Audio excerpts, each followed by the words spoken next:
Hey everybody, it's Chase Will of the Family Fright Night Horror Podcast. Welcome to yet another live reading. I think it's number 5 or 6 now. And I really appreciate you guys coming to this and checking it out on YouTube or live.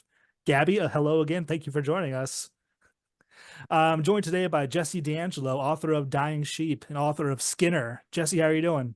Good man, how you doing? Pretty good. So you got a reading for us today. You want to give us a quick introduction? Yeah, I've got my new book, Skinner. This is the special edition. I released Skinner in 2021, but then this year I released the updated, cleaned up version, re-edited, a new art gallery included, a new foreword, new introduction, a sample chapter from the next book in the series. So, it's all new material, new cover.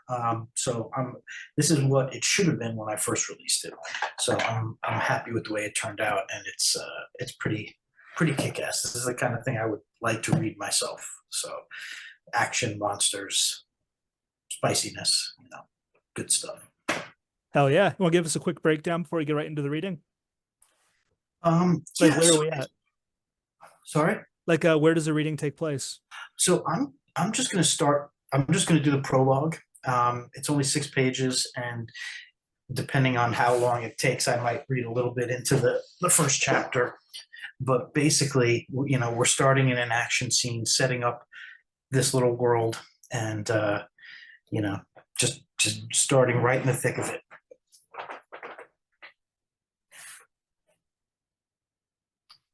You still there? Yeah, I'm still there. I said to unmute. Okay. All right, so you can go ahead and get right into the reading if you want. All right. Want me to go? Sure. All right. To anybody listening, I'm trying to modulate my voice because my 8-month-old son is sleeping in the next room. So I'm trying not to read too loud, speak too loud. So if I sound a little strange, there you go. Anyway, so this is the prologue of Skinner. Nashville, Tennessee. A motorcycle roared through the city. The hard rain that night discouraged all but the die-hard tourists and townies from coming out. Variations of country and rock music boomed from every open door and window as the sleek black Ducati Monster 1200 danced around every obstacle. Its female rider was clad in black, a black figure on a black bike. They were one. The streets glistened. Up ahead, she saw streaks of red as the taillights of her prey swerved through traffic. Horns blared. It was a red, older model Suburban, a dirty, scratched up old beast. Behind the wheel was another kind of beast, and she couldn't let him get away. Her black gloved hand cranked the throttle, and the bike jumped forward. She felt the rumble and vibrations shoot up her legs and through her spine. She raced around the other cars and trucks on the road, their horns and engines shrieking, feeling the whoosh of air as she passed within inches of them. The Suburban ran through a red light, and a group of young pedestrians jumped out of the way. Tires screeched as its driver yanked the wheel and fled left onto another street. The black bike zigged and zagged, dodging around vehicles and pedestrians as she closed the distance to her prey. Rain slapped against her visor as her tires spun and struggled to maintain their grip. She lost sight of him. Traffic up ahead was stopped. She angled the handlebars left and shot up a small stone staircase leading to the entrance of Fannie Mae Dees Park. She swerved into the open plaza, favoring a shortcut over the cluster of metal below. Dog walkers and hand-holding lovers huddling under umbrellas jumped aside as the rider roared up the walkway. She reached the top of the next hill, past the famous tile mosaic dragon coming up through the ground, and turned left onto another pathway meant only for foot traffic. Blew through the muddy earthen hill, stabilizing as she cut straight into the woods below, her headlights stabbing out into the darkness. Uneven ground bumped beneath her tires as she navigated through the trees and rock formations. There were no streetlights, and the wan illumination of the half moon was blocked off by the canopy above her. The Ducati jumped and dodged and sped through the trees. Up ahead stood even thicker woods and a giant boulder, a rock larger than most houses. She didn't even think about it. Shifting down one gear, she angled her wheel up, hitting the slope face of the boulder. The wheels bumped and her grip held strong as the bike leapt up the steep rock. Rain pelted down, and without precise concentration, she would slip and plummet to the muddy ground. Her eyes were focused laser beams. Her grip held strong. She reached the top of the mechanized beast, let out an angry roar. She did not let up, shooting the machine forward, down the other side of the boulder, and back through the trees. Up ahead, she saw an opening in the leaves, a bright urban glow, and the sounds of the modern age. She shifted gears again, speeding up. She would not let him get away. Not a chance. The Ducati blasted through the gap in the trees and bushes, over a wall 20 feet above the street, zipping into the light. She sliced through the rain, sailing high above the traffic. Pedestrians and drivers gasped as she flew overhead. The rider stayed calm, gently making adjustments and aiming her vehicle to land. A white Ford F-150 passed beneath her, providing the best ramp she could improvise at the moment. She pushed the front wheel down hard, smashing into the front windshield of the truck and onto the hood. Aluminum crumpled and safety glass smashed. The bike was back on the pavement in the blink of an eye. Water. The driver of the Suburban saw the black Ducati burst back onto the street right behind him. Desperation gripped his face as he sped up. She was gaining. On the seat beside him, a nickel-plated Smith & Wesson .38 snub-nose was loaded and ready. "God damn it! Leave me alone!" he shouted. The man steered off the main street, smashing past an orange Kia as he fled the busier urban center. She was right behind him. He frantically turned and the Suburban's left two wheels came up off the wet road. His eyes were focused, more on the assailant behind him than on the road ahead. He smashed up the stone steps of the town square, hydroplaning across the slick concrete surface above. The slipping Suburban knocked aside two sets of patio coffee tables and chairs. Before he knew it, he was sliding sideways off the edge of a stone staircase, heading down onto a lower street. Forward momentum turned the vehicle over, sending the Suburban rolling sideways down the stone steps. Glass shattered and metal smashed as the once mighty machine somersaulted to a pathetic end at the bottom of the stairs. "Fuck! God damn it!" The man sat still, the world buzzing around him. The windshield and windows were gone, and the rain pelted through. He unbuckled his seatbelt, then snatched up the .38. He could still hear her machine outside, revving, growling, and getting closer. With a grunt, he kicked the driver's door open and instantly crumpled onto his hands and knees. His right leg was badly broken. He gritted through the pain and pulled himself away from the wreck as the rain poured down. The woman on the motorcycle came to a halt behind him, scooping out her kickstand and climbing off the bike. She began to follow, her hips swinging with attitude in their black leggings. "What?" he snapped. "What do you want?" She took her time, slowly closing the distance. "Leave me alone, God damn it!" She pulled out a Glock 19 Gen 5 from her jacket. He turned to face her, waving the .38 in her direction, and fired indiscriminately. Pop, pop, pop went the small caliber firearm, and the shots went wild. She didn't even flinch. Instead, she lifted her own weapon with a fluid grace and fired one controlled, well-aimed projectile. The 9mm bullet sliced through the raindrops and pierced the man's wrist just beneath his grip on the pistol. He gasped in pain and dropped the .38. His mouth gaped as the deadly silhouette approached. Who are you? What do you want?" "Just be happy they found that girl alive, Hopkins," she said. "We'd be having a much different conversation otherwise." Her voice was smooth and strong, muffled and echoing within her black helmet. "You're not a cop. Who are you?"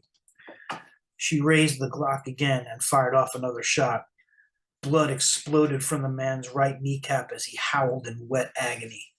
The puddle of rainwater he lay in was turning red with his blood. She stepped closer, fully confident and in control. Tell me where you got her, Hopkins. From Arthur. I know about Arthur, but where is he getting these kids from? She loomed over him, gun clenched. The man wept. I don't know, I swear. I just call Arthur when I want one. I never heard her. I didn't. We were just partying and she's 8 years old. Look, I'm sorry, okay? So that shit's all you got for me, huh? After all this, Arthur, a name I already know. You got nothing else. His right-hand guy's name is Jim. They operate out of Chattanooga Billiards, downtown Chattanooga. That's all I know, I swear. She hovered over him, circling, the approaching sounds of police sirens in the distance. She cocked her head, looking at him. Okay, she said. She raised the Glock again and fired the next round into the man's crotch. Indescribable pain burned through his manhood as the bullet blasted it apart, spouting a geyser of hot, dark blood. He let loose an unbridled scream of agony and despair. Blood and tears intermingled. You fucking bitch! What do you want, huh? Why are you doing this? Oh, God! She raised the Glock and leveled the sights at the center of his forehead. Fuck you! Fuck you! She pulled the trigger. Okay. Awesome. So I that's my enjoyed it. prologue. I would read more, but I'm terrified I'm going to wake up my baby. That's a good place to stop. So there That's you really go. good, man. Thank you. Thank you. Yeah, I'm still reading the book, so I'm kind of right around the middle area. So it's cool to hear the beginning again. Cool. Yeah, I'm working on the sequel right now, and it's going to be a trilogy. Might be more than a trilogy, depending if people actually like it. So we'll see. But I like it, so I'm having fun. I'm writing for myself, so I'm writing for myself and other people who like the shit I like. So there we go. What I like about it too is you do all your own artwork. Thank you. I try. It's really just out of necessity. I don't want to pay someone to do it, so I just do it myself. So, but thank you though. I try. Yeah, it's really good. All right, I'm gonna get into my reading right now. So, All right, man. I think I should do this here. Nope, wrong one. There we go. I'm still getting used to Zoom after all this time. Me too. All right, so my story comes from my recent collection, Mandated Smiles and Other Strange Tales. This is story number, 6 or 7 in the collection. It's called Todd, and it's about people who hate babies and what happens to them. All right.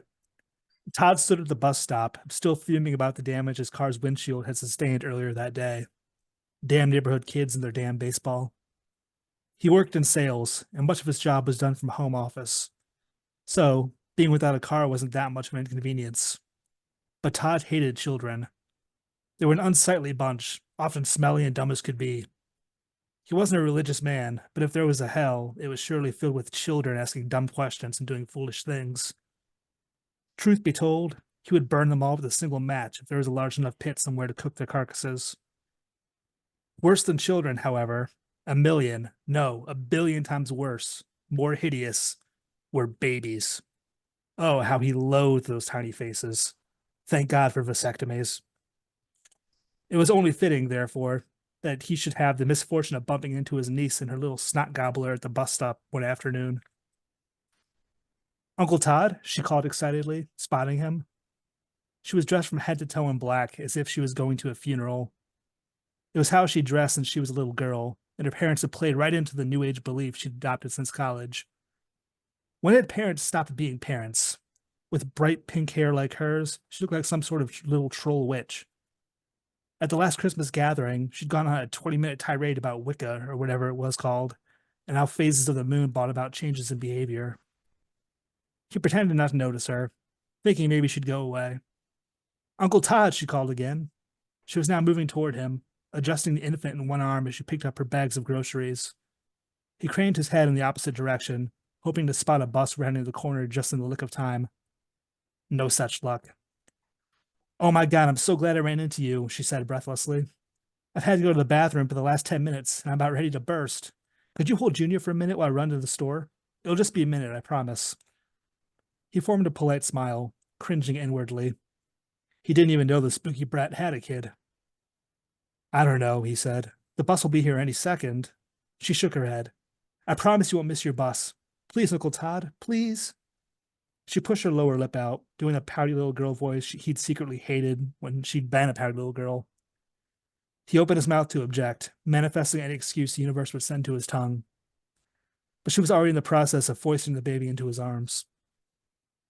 "Oh, thank you," she said. "Best uncle ever. Total MVP." "Fine," he said.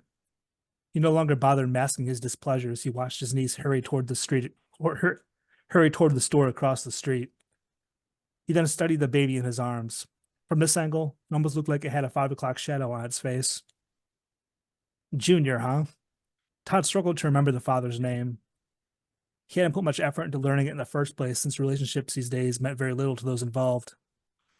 He wanted to say Donnie, was it? No, something even dumber. Doug, that was it. A soft name for an equally soft man.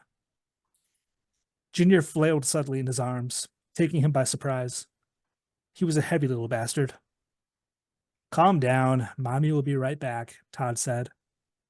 It was to no avail. The baby continued flailing with renewed vigor. A sharp odor struck Todd's nostrils. "Oh, hell," he shouted. "You didn't just shit yourself, did you?" From the corner of his eye, he saw an onlooker glaring in his direction. He scowled at them, but stopped just short of making a nasty comment. He wouldn't break down in public, not when everyone and their mother had cell phones and were dying to post the next viral video or whatever. He rocked on his feet, patting the baby's back. "Shh, shh," he cooed weakly. He was no good at this parenting crap. "She'll be right back. Then she could take your fat, smelly little ass back to that loveless dead marriage with your idiot father. Shh, shh." Miraculously, it seemed to work. The crying stopped, and the baby laid its head against Todd's chest, placated. Todd continued the calf-straining dance on his tiptoes as he rocked the baby, cursing the fates that brought this tragedy upon him. He turned his head and saw his bus rounding the corner. People around him began lining up, and he stood there hopelessly, holding the damn baby. Where the hell was his niece? He stared at the store across the street, mentally summoning her. He was going to be late, damn it. The baby suddenly giggled as if mocking his outrage. Todd scoffed. "Funny, right?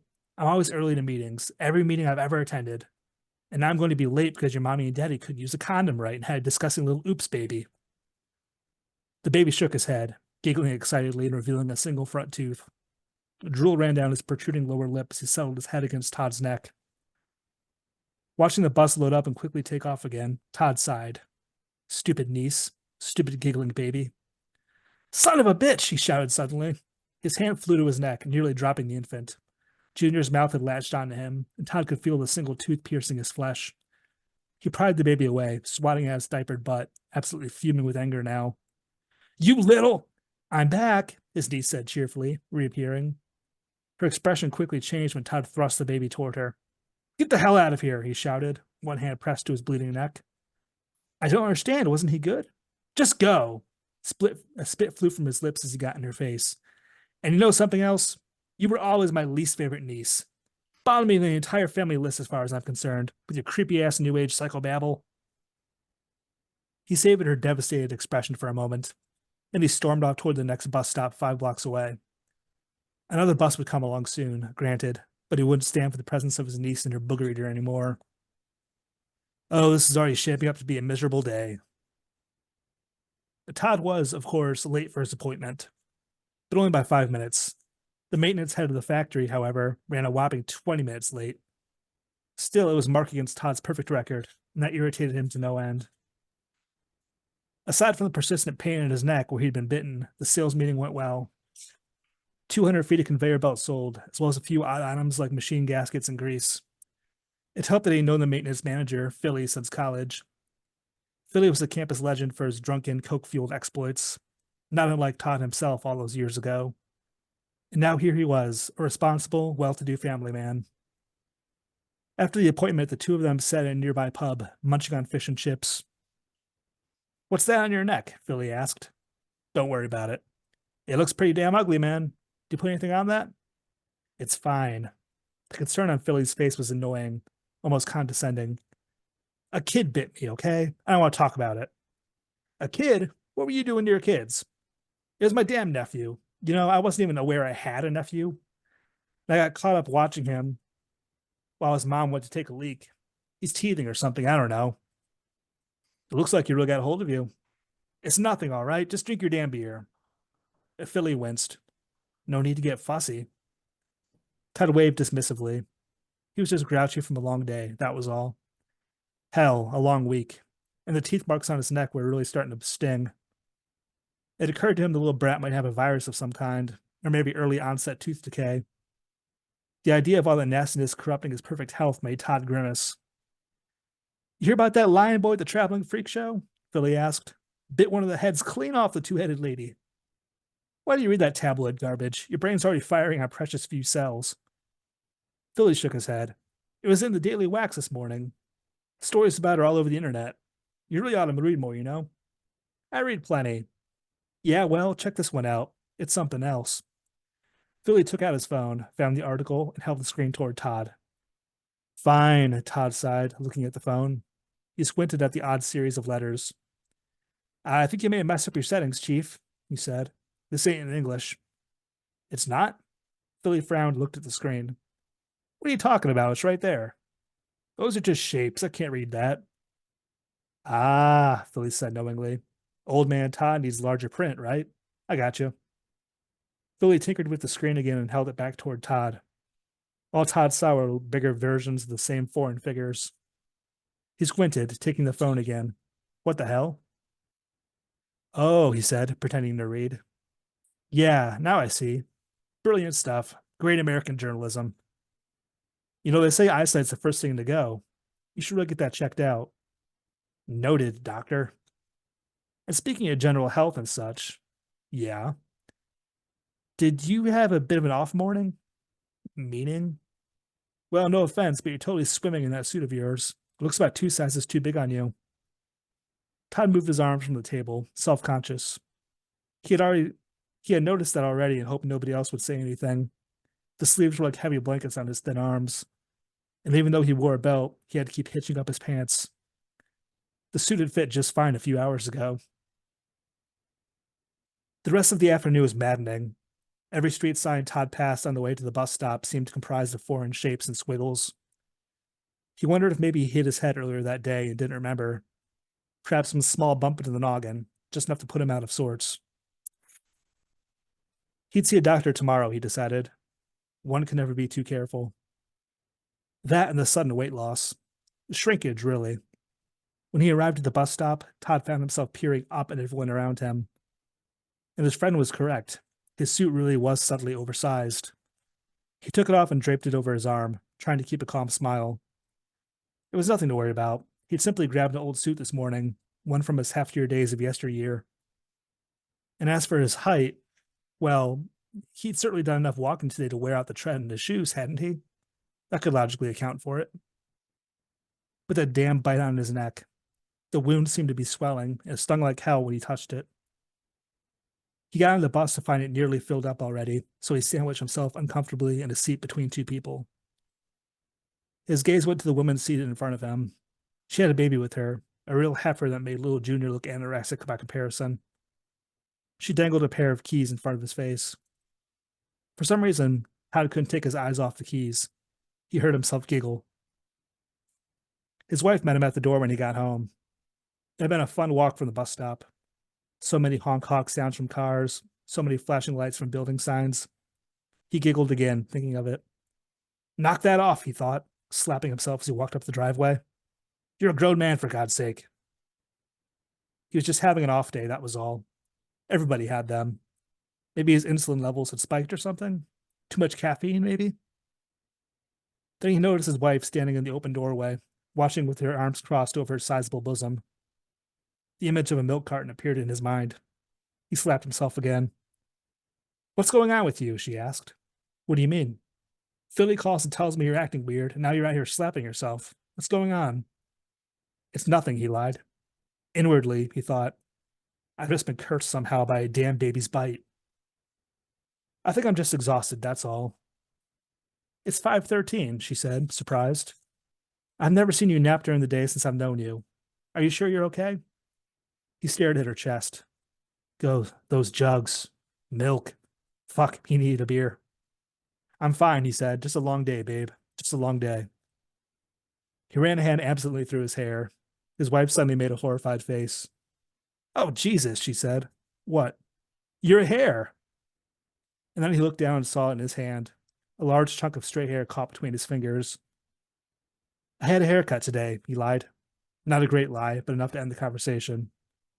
He rushed past her, a bundle of raw nerves now. He felt tears running down his cheek as his lower lip quivered. He wanted to throw himself on the ground and, no, get a damn grip. He hit his face as he entered the office, locking the door behind him. He fumbled with the lock for a moment before getting to work. He sank to the floor with his back against the door, taking measured, soothing breaths. In, out, in, out.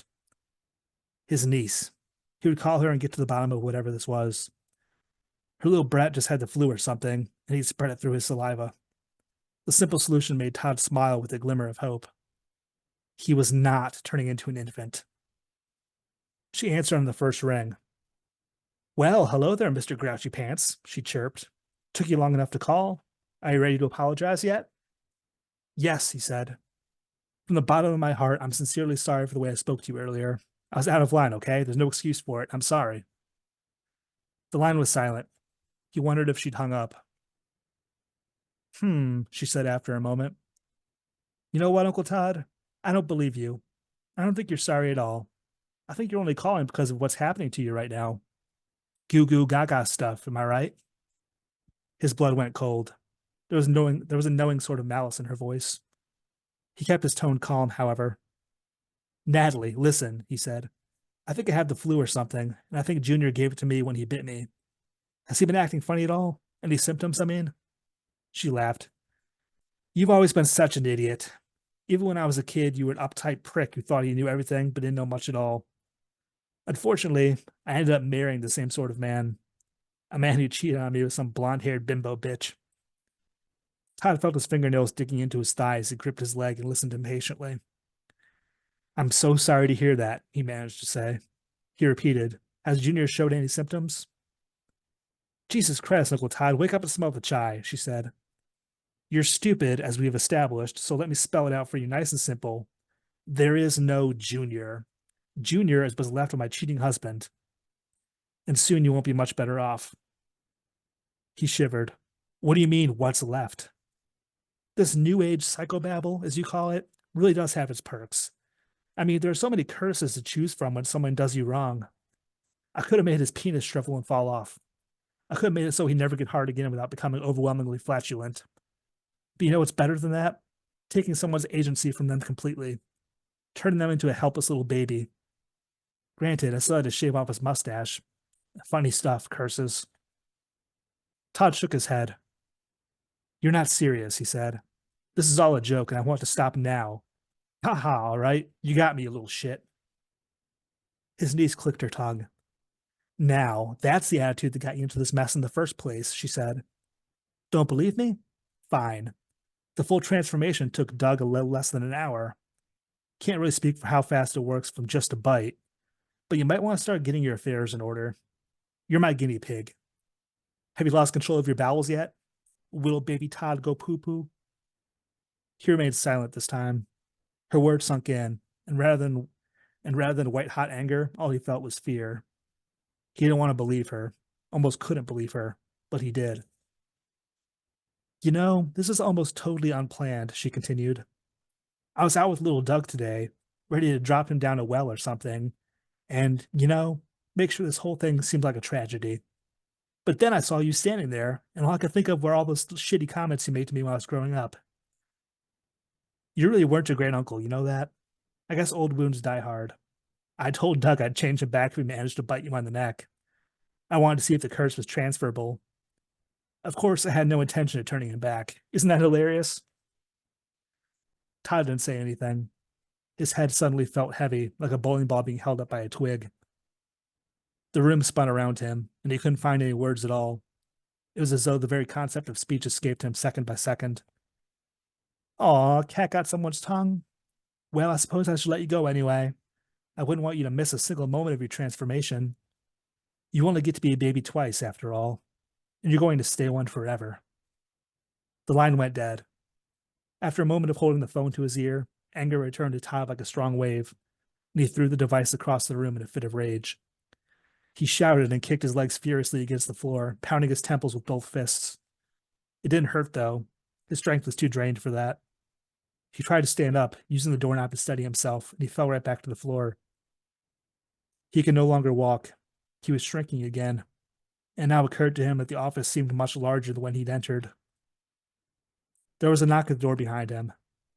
Babe, what was that noise? He wiped his face with both hands, feeling utterly hopeless. His body wasn't his own anymore. His wife knocked again, more urgently this time. He scooted away from the door before reaching to unlock it.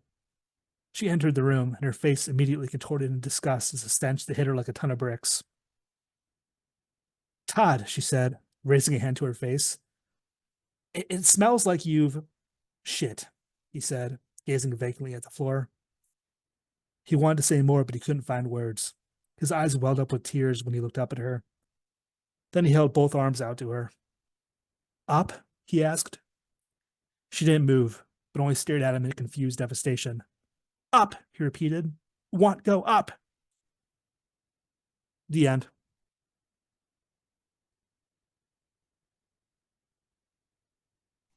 So that's the end of my story.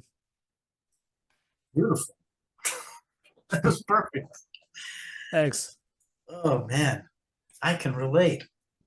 Yeah, but I'd say you have a little one. Yeah, really. Oh my God, that is scary.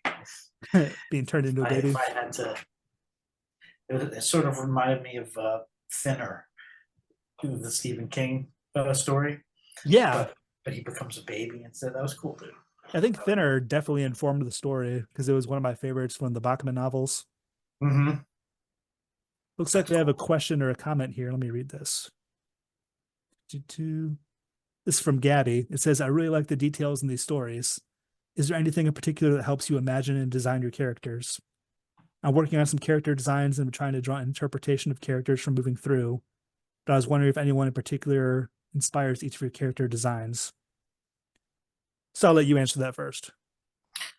I always try to make my characters based on either people that I know, or I wouldn't say myself, but like people that I see. Like if it's a friend of mine, a family member of mine, I'll base a character on them.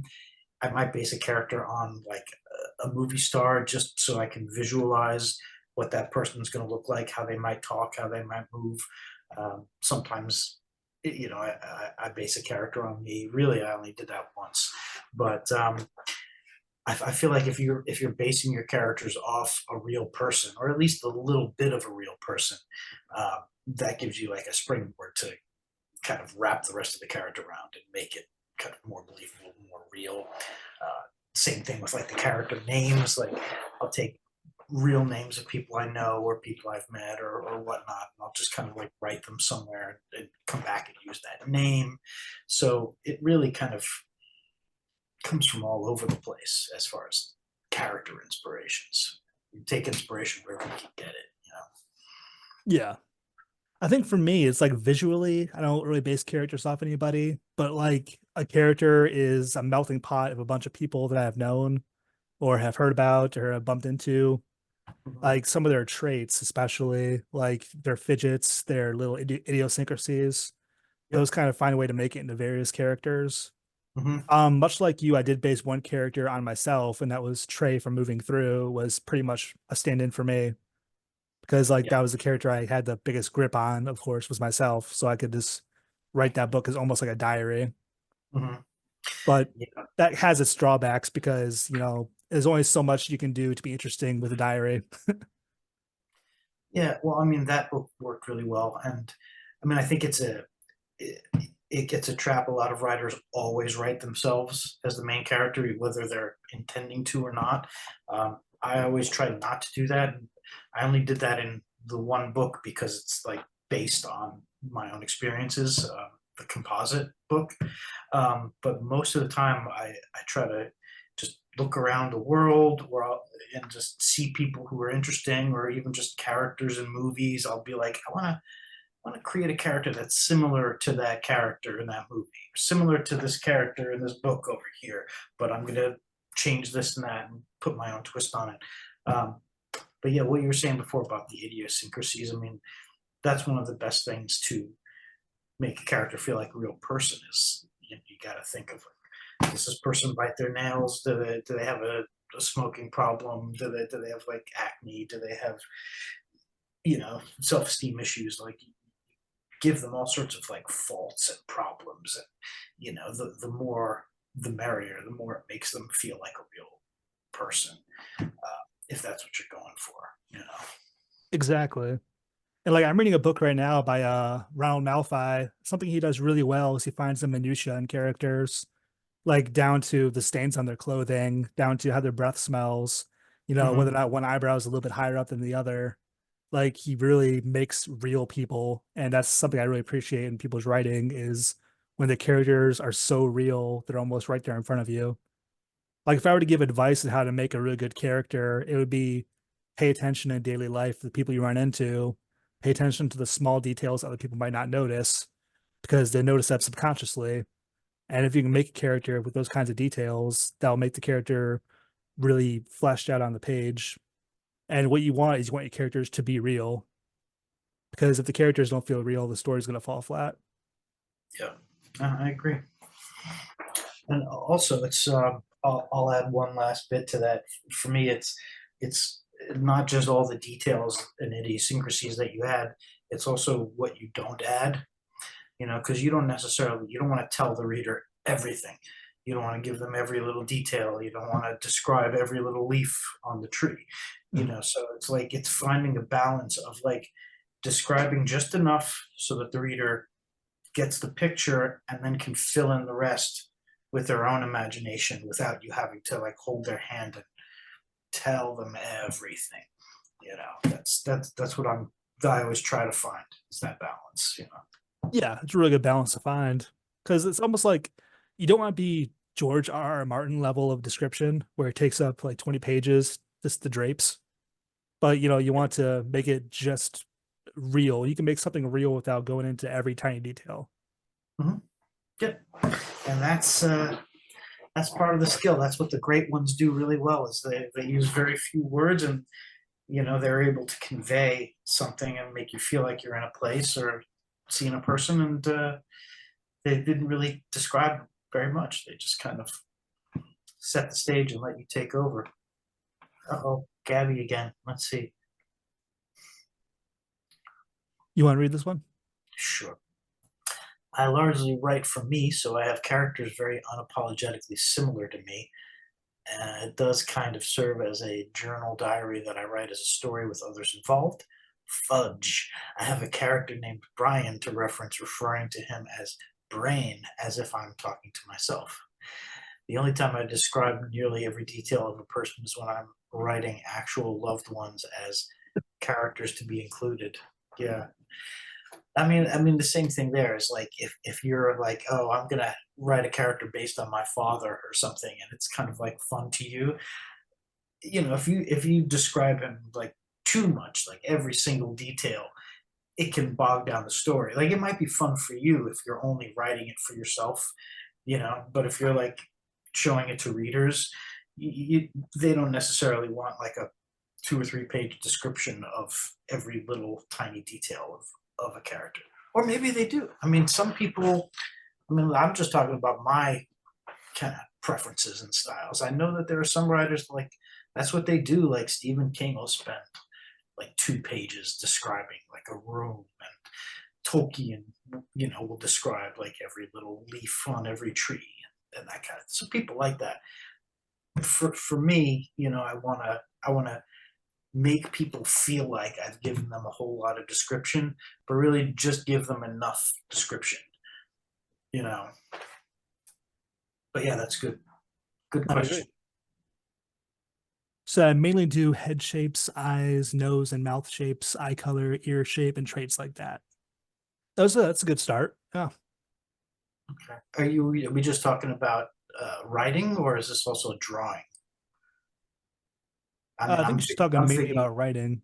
yeah. Now I might be thinking as like as an illustrator too, but I mean that actually also plays into it. Sometimes when I'm writing and figuring out characters, I'll draw them because I don't always have art in my books. Some of them I do, some of them I don't. But like sometimes I'll just draw the characters, just so I can see what they would look like, and that helps me. Yeah. Yeah, she said it's writing. Cool. So yeah, it makes sense. Yeah, I Very would cool. say just get all the details down on a sheet of paper, and that way you have them all there in front of you. Then as you're writing, maybe sprinkle some in, and you'll know if it's too much. You'll be kind of taste testing your own work. You'll know if there's too much spice.